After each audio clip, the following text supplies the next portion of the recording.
তিনি পরিষ্কার উপলব্ধি করেছিলেন যে দেশের মানুষের চিকিৎসার জন্য শুধুমাত্র বই লেখা বা বই প্রকাশ করা অথবা দেশীয় পদ্ধতিতে ওষুধ তৈরি করাই যথেষ্ট নয়, বরং অনেক বেশি প্রয়োজন একটি আলাদা মেডিকেল কলেজ ও হাসপাতাল তৈরি করা, এবং অবশ্যই সেই হাসপাতালটি হবে ব্রিটিশদের হাত থেকে সম্পূর্ণ নিয়ন্ত্রণমুক্ত। সেই থেকে ডক্টর রাধা গোবিন্দ করের হাসপাতাল গড়ার ভাবনা চিন্তা শুরু। 1886 সালের 18ই অক্টোবর 161 নম্বর বৈঠকখানার বাড়িতে বসে সিদ্ধান্ত হয় যে একটি বেসরকারি মেডিকেল স্কুল তৈরি করতে হবে। বৈঠকে মেডিকেল স্কুলটির নাম রাখা হয়েছিল ক্যালকাটা স্কুল অফ মেডিসিন। 1887 সালে স্কুলটির নাম পরিবর্তন করে রাখা হলো ক্যালকাটা মেডিকেল স্কুল। 1898 সালে স্কুল কর্তৃপক্ষ বেলগাছিয়ায় 12 বিঘা জমি কিনতে সমর্থ হয়।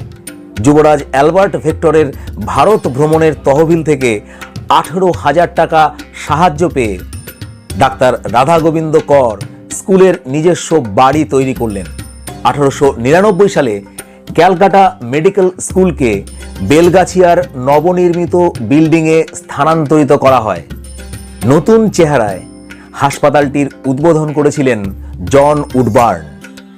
ইতিমধ্যে কলকাতার বুকে 1895 সালে আরও একটি বেসরকারি শিক্ষা প্রতিষ্ঠান তৈরি হয়েছিল, যার নাম ছিল college of physicians and surgeons of Bengal.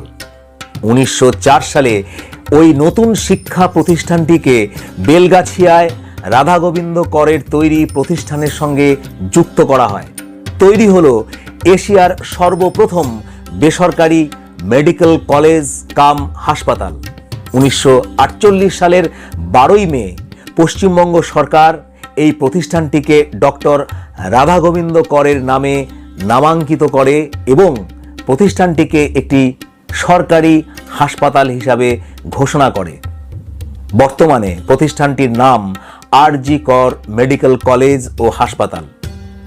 দুঃখের বিষয় এটাই যে নিজের নামাঙ্কিত হাসপাতালটিকে ডক্টর রাধা গোবিন্দ কর জীবদ্দশায় দেখে যেতে পারেননি। তৎকালীন ব্রিটিশ শাসকদের উপেক্ষা করে বহু দেশীয় মানুষজনের সাহায্য সমর্থন ছাড়াই সে যুগে এরকম সম্পূর্ণ একটি বেসরকারি মেডিকেল কলেজ এবং হাসপাতাল তৈরি করা কিন্তু মোটেই কোনো সহজসাধ্য কাজ ছিল না।